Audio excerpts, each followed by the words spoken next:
นี่คือជាគូស្នេហ៍ដែលអ្នកគិតថាមិនស័ក្តិសមក៏ប៉ុន្តែមុននឹងក្លាយជាប្តីប្រពន្ធពួកគាត់គឺបានឆ្លងកាត់ឧបសគ្គអ្វីខ្លះអ្នកប្រហែលជាមិនដឹងទេថាចនហើយនឹងស៊ូណាគឺមានកម្ពស់ខុសគ្នារហូតដល់4តឹក2ហ៊ុនឯណោះពុកម៉ែបងប្អូនដោយស៊ូណាមានកម្ពស់រហូតដល់2ម៉ែត្រ2តឹករីឯចនមានកម្ពស់ត្រឹមតែ1ម៉ែត្រ78តែប៉ុណ្ណោះ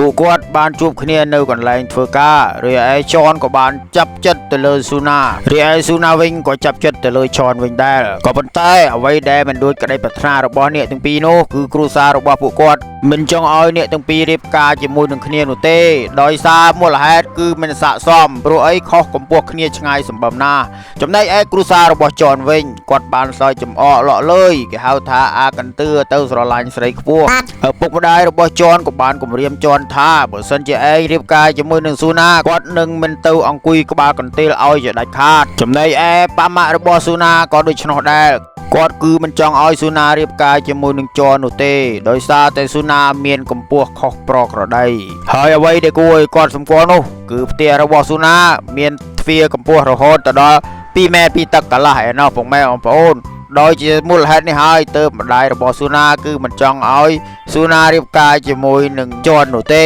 ដោយមូលហេតុខ្លាចស៊ូណានៅពេលដែលរៀបការហើយមកលេងផ្ទះរបស់ចនគឺប្រកាសជាដើរទៅនឹងបុកទ្វារពោកក្បាលហើយក៏ប៉ុន្តែនេះគឺជាស្នេហាពិតដ៏ស្មោះស្ម័គ្ររបស់អ្នកទាំងពីរក៏បានសម្រេចចិត្តនឹងធ្វើផ្ទះមួយនៅដោយឡែកដាច់ពីឪពុកម្ដាយទាំងសងខាងនេះហើយទើបគេថាគូព្រេងមិនព្រាត់បើចាស់ពងរត់ក៏ព្រាត់ដូចតែគ្នាទេពុកម៉ែបងប្អូនហើយជាចំណាប់អារម្មណ៍របស់ admin នៅក្នុងវីដេអូនេះក៏ឆ្ងល់ទៅលើចនដែរ